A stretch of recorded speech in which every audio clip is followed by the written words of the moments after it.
في حاجات في الدنيا مش المفروض نقرب منها. حاجات مجرد ذكر اسمها بيخلي جسمك يقشعر، وبيفتح أبواب لعوالم إحنا مش مستعدين نخشها. وفي وسط الحاجات دي في كتاب واحد اسمه دايما بيجي على لسان الناس كل ما يتكلموا عن السحر والطلاسم والجن والحاجات اللي ما تتشافش. كتاب شمس المعارف الكبرى. والموضوع المرة دي مش مجرد حكاية، لأن القصة دي فيها كلام مش لأي ودان ولا تنفع تتقال قدام أطفال. أهلا بيكم في 5 جنيه. الكتاب ده مش أي كتاب، اتقال عليه أخطر كتاب اتكتب في التاريخ الإسلامي، واتربط اسمه بالسحر والشعوذة والجن والأرواح، والناس اتقسمت حواليه. في اللي شايفه مجرد مؤلف صوفي يتكلم عن أسرار الحروف والفلك وأسماء الله الحسنى، وفيه اللي مقتنع إنه بوابة حقيقية لعالم تاني، عالم مظلم جدا. بس خلينا نرجع لبداية الحكاية، للبداية الحقيقية اللي محدش بيحكيها. في مدينة بونا في المغرب الأوسط، اللي هي النهاردة مدينة عنابة في الجزائر، اتولد شخص هيكون اسمه مرادف للغموض والسحر. اسمه أحمد بن علي ابن يوسف البوني المالكي. طفولته كانت ضايعة ما بين صفحات التاريخ، ومحدش يعرف عنها أي حاجة. بس اللي نعرفه إنه كبر وهو عنده نهم كبير للعلم، خصوصا علوم القرآن، فلك والحساب، وعلوم الحروف كمان. اتعلم في تونس وتفقه على المذهب المالكي، وبعد كده شد الرحال للأندلس، وهناك اتلمذ على إيده علماء كبار زي أبو القاسم السهيلي وابن بشكوال والفقيه أحمد بن جعفر الخزرجي. وبعد كده راح على مصر واستقر شوية في اسكندرية، وتعلم من الشيخ أبو طاهر السلفي، وسكن بعديها في القاهرة في عهد الخليفة الفاطمي. عاش فيها واشتغل بالعلم، وكان بيقول عليه الناس إنه زاهد، مش بيقرب من حد ولا بيكلم حد، ورافض للجواز أصلا علشان التفرغ التام للعبادة والعلم. ولكن مع مرور الوقت البوني بدأ يتغير، بدأ يعتزل الناس أكتر، وبدأ يقضي وقته مع ناس بيتقال عليهم السحرة. يقعد لوحده بالساعات يتأمل ويصوم ويتهجد ويتكلم مع الحروف والأرقام. كان بيقول إن الحروف بتحكي له أسرار، وإنه فهم منها حاجات محدش تاني يعرفها. هل ده كرامة بقى ولا استحضار؟ الناس وقتها ما كانتش متأكدة. فيه اللي قال إنه ولي من أولياء الله، وفيه اللي قال إنه كان بيخوي الجن. البوني مات سنة 622 هجري وعاش تقريبا 100 سنة، واتدفن في القاهرة. وبعد وفاته الموضوع كله اتقفل، محدش كان بيجيب سيرته تقريبا، والكتب اللي اتكلمت عنه كانت قليلة جدا، لدرجة إن كثير من المؤرخين ما ذكروش اسمه أصلا، لحد ما حصل الانفجار الحقيقي سنة 1985 في بيروت، وتحديدا في المكتبة الشعبية. ظهر لأول مرة الكتاب الممنوع، كتاب غريب مليان رموز وأسماء وحروف وأرقام وأشكال غامضة جدا، كتاب اسمه شمس المعارف ولطائف العوارف. وقالوا إنه من تأليف الشيخ أحمد بن علي البوني، بس الحقيقة كانت أغرب من كده. الكتاب ظهر كمخطوطات صغيرة جمعها شخص اسمه عبد القادر الحسيني الأدهمي، وكان شاعر شامي. جمع المخطوطات دي سنة 1895، وضم ليها 4 فصول من تأليفه هو شخصيا، وفي واحد منهم كتب إن المؤلف الأصلي للمخطوطات هو البوني. لكن المشكلة إن ولا صفحة في الكتاب الأصلي مكتوب فيها اسمه، ولا حتى في تاريخ للكتابة. يعني إحنا هنا بنتكلم عن نسبة غير مؤكدة. عبد القادر هو اللي قال إن الكتاب ده بتاع البوني، ودي شهادة فردية مش موثقة. الكتاب نفسه بعد ما جمعه عبد القادر فضل مختفي سنين طويلة، مفيش نسخة منه ظهرت غير اللي في بيروت، وبعدها اختفى تاني زي ما ظهر بالظبط. النسخة المتداولة النهاردة من شمس المعارف فيها 577 صفحة، متقسمة ل4 أجزاء، وكل جزء فيه 10 فصول. الفصول دي بتتكلم عن حاجات زي تفسير الحروف، أسرار الأرقام، الطلاسم والتعزيم، واستحضار الكواكب، وأسماء الله الحسنى، وأسرار البسملة. الكتاب من بره شكله يوحي إنه كتاب ديني، شكله شبه كتب التراث القديمة، بس لما بتفتحه بتلاقيه عالم تاني خالص، عالم مليان رسومات ورموز وأوامر سحرية. لكن أهم ما في الكتاب رسالة الكاتب في أول صفحة، واللي بالرغم إن هي بدأت بحمد الله والثناء عليه، إلا إنها كانت بتحذر تحذير واضح: لا تقرأ هذا الكتاب إلا إذا كنت عالما بأسراره، فاستخدامه بجهل قد يؤدي إلى الهلاك. إلا إنها طبعا ما منعتش الناس من إنهم يقروه، بل إن الرسالة دي ممكن تكون السبب إن في ناس أكتر قرأت الكتاب، من غير ما يعرفوا إنها ممكن تكون بداية لعنة هتعم على ناس كتير، لأن كل اللي قروا الكتاب أكدوا إنه مليان طلاسم وتعاويذ غريبة، وتحت كل واحدة منهم طريقة ووقت استخدامها.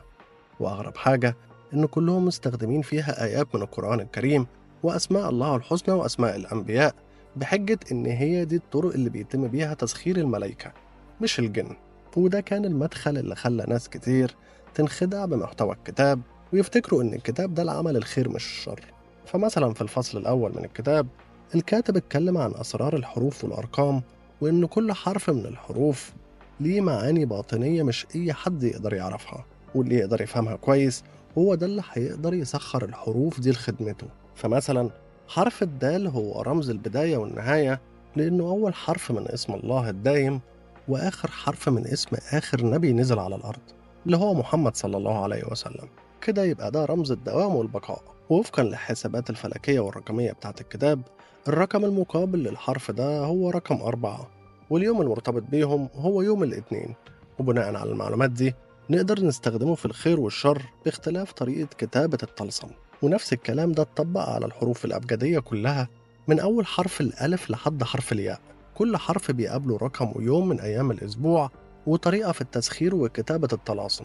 والفصل الأول كله كان عبارة عن طرق تسخير الحروف للنفع مش للضرر، زي حماية البيت من السرقة وزيادة الرزق والحماية من الأفاعي والعقارب، مع شوية طقوس كده تخلي اللي يشوف الكلام ده ما يقلقش قوي من اللي كاتبهم، لأن فيهم كمان إنه يصلي عدد ركعات معينة ويكرر سورة معينة في الركعة الواحدة. وبرضه كان فيها إنه يغرق الطلاسم في مية مطر متحلية بعسل نحل ويشربها أو يتوضى بيها، ويفطر على زيت عنب وخل وشعير وغيرها من الطقوس الغريبة جدا. وفي فصل من الفصول قسم الكاتب الحروف الأبجدية نوعين، حروف للنحس وحروف للتفاؤل، وبدأ يتكلم في الحروف المرتبطة بالسعادة أو الحروف اللي مرتبطة بالحزن. إما بقى الفصل الثاني فمرتبط بالأوقات المعينة اللي في السنة اللي ممكن يتعمل فيها طلاسم بناء على حركة القمر والكواكب. فنلاقي إن حرف الألف مرتبط بيوم معين، وهو ده اليوم اللي المفروض يتعمل فيه طلاسم حرف الألف علشان تحضير الجن، أو زي ما هو مذكور في الكتاب تحضير الملك. ودي الغرض منها مثلا إنه يأذي شخص معين لكن أذى مش قوي أوي، وكل ده باستخدام حرارة كوكب المريخ وحاجات ليها علاقة بالكواكب. وبعد كده الكاتب اتنقل للفصل الثالث والرابع واتكلم عن البرج الخاص بكل شخص بناء على تاريخ ميلاده وإزاي بيتم التحكم فيه من يوم الولادة. وفي الفصل ده ذكر أسماء الملائكة اللي بيستخدموا لخدمة البشر واليوم اللي بيخص كل واحد فيهم مع الرمز أو الشكل الهندسي اللي بيمثله.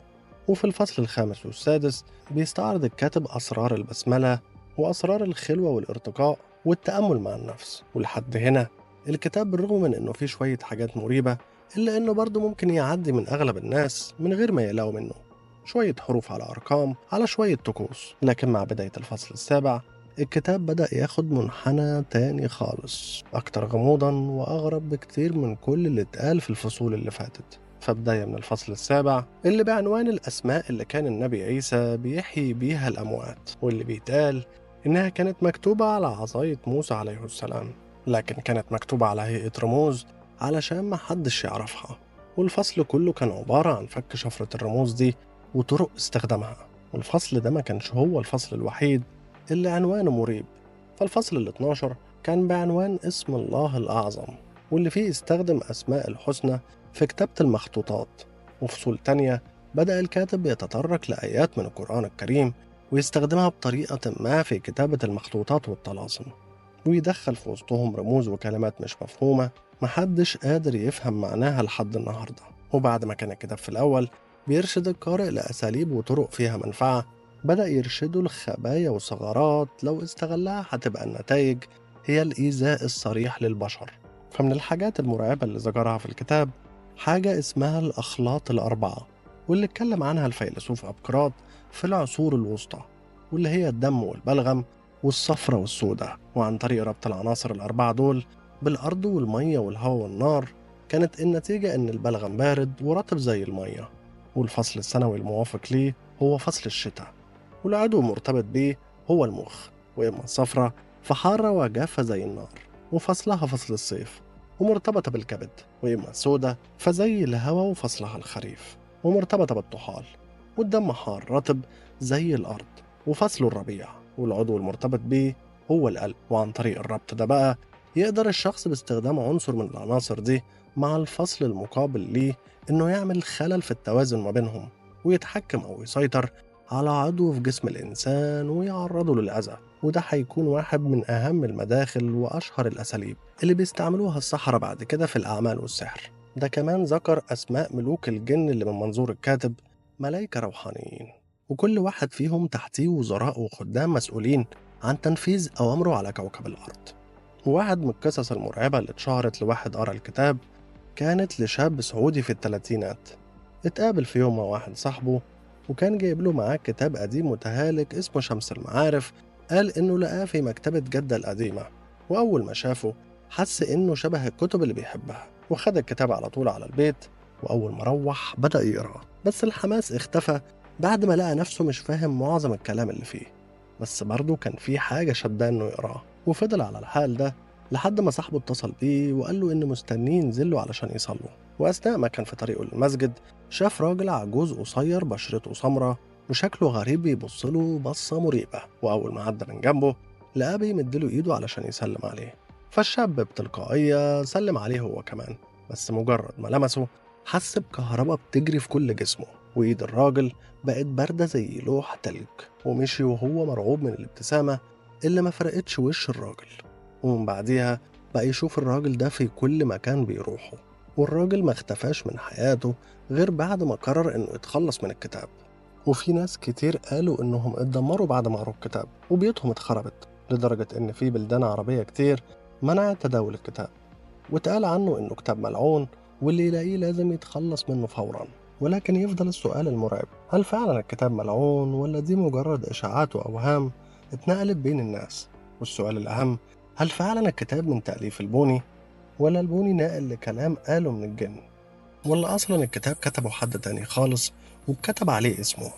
محدش يعرف الإجابة، ولكن اللي أكيد هو إن النسخة الأصلية للكتاب مفقودة ومحدش يعرف لها طريق، والنسخة المتداولة بين الناس دلوقتي هي نسخة محرفة ومتغير فيها حاجات كتير، لكن مع ذلك هي محظور تداولها تماما. من فضلكم اعملوا لي لايك وسبسكرايب، واستنوني في حلقات وقصص أقوى مما تتخيلوا.